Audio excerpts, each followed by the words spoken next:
Growing up in Hawthorn in the 50s, it seemed only natural that my footy team would be the Hawks. Back in those days, every second week, Dad would take my younger brother Wayne and I to Glenferrie Oval to watch our team.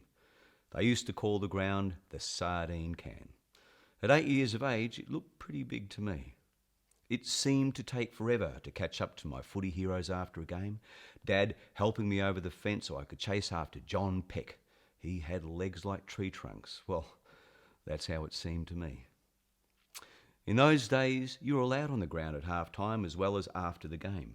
That half-time siren marked an explosion of kids running across the ground, footy tucked under their arm, hoping to get the most prized piece of real estate, the goal square, to play kick to kick. We lived in a small double brick home, just the four of us, plus Spike, our black and white dog. Every day walking home from school, as I neared home, I could see old Spike waiting for me outside the front gate. When he saw me, he would bolt down the street to meet me. Funny old dog. As soon as he reached me, he would go berserk, rolling on the ground, wanting all of my attention, and as soon as he'd had enough, he would just walk calmly next to me until we made it home. Although Hawthorn was quite built up, there was a paddock around every corner, and every year in November we had Guy Fawkes Night, better known as Cracker Night. The locals would build a bonfire, anything that could be thrown on the pile, even tyres, anything at home you didn't want. At about 7 p.m, or when it got dark, one of the dads would set the bonfire alight. All the kids would have firecrackers, which could be brought from the local milk bar. Boys had the crackers and the girls had the fancy Ferris wheels and the skyrockets. For 3 hours or so, we had an absolute ball, lighting miniature sticks of dynamite and tossing them just before they blew up in your hand. Old Spike picked one up once. It was a 3-penny bunger, the largest cracker you could buy. It really was a small stick of dynamite. The thing went off in his mouth and knocked him out. Dad took him to the vets, and apart from losing 2 teeth, he was okay. Mum said, "That's the last cracker night for us. Never again," she said. But Dad must have talked her into relenting, as we fronted up the next year, a bag of crackers in hand, ready for more explosive fun. Well, except for Spike. He had learnt his lesson, but to make sure of that, Mum put old Spike in the laundry. Dad worked on the trams. He was a driver, and we all got free rides.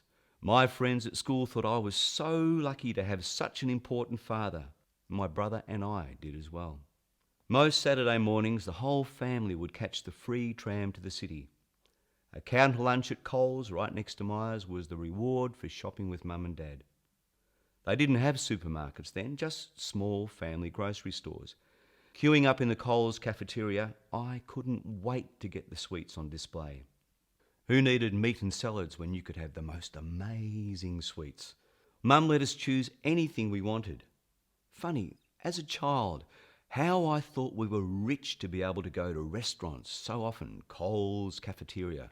Well, I thought it was the best place on earth. Dad passed away when I was 15, had a heart attack. He looked so fit to me.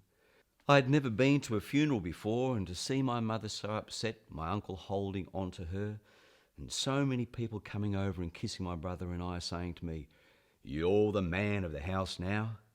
What did that mean? I only knew Mum as the person who was always home. She didn't work. I never thought about it, I suppose, but Mum said we didn't have any money and she would have to get a job. She did, as a dressmaker. I had seen her sew at home. Most mums did back then, mending Dad's uniform, the worn-out pockets of my school shorts, and stretching socks over a glass to sew the worn-out toes. I left school that same year and got a job at a petrol station helping the mechanic. Mum wasn't very happy, but I wanted to help her. I think Mum realised that without Dad, it was going to be hard for her. It turned out to be a pretty wise decision, as I became a mechanic and I still work on cars to this day. The local mechanics have all gone now, but those early days set me up. Now I run the service centre at a Holden dealership. It was early in the 70s that I met Faye at a dance in the city. When I saw her, I was struck by the thunderbolt. She made my heart skip a beat. I wasn't much of a dancer, but I would go once a month with a couple of mates hoping to meet a girl. That Fay, boy, she could dance, especially to the sounds of the master's apprentices. It was all just loud noise to me, so asking her for a dance was done with little confidence. I looked like both my legs were in plaster. Fay didn't fancy me for my dancing, that's for sure. When I look back at how young fellas courted girls in those days, well, you didn't go to dances once you had met someone. You went to the drive-in, backing up the panel van to watch the movies. The boys used to spend a fortune on these vans, but my wage had to stretch a fair way, so I drove a very tired Falcon sedan. I was forever fixing it in Mum's garage. If you didn't have a Holden or a Ford in those days, well, you were a bit of a sissy, putting it politely. Fay and I married in 1978. Mum made her wedding dress. Fay looked so beautiful.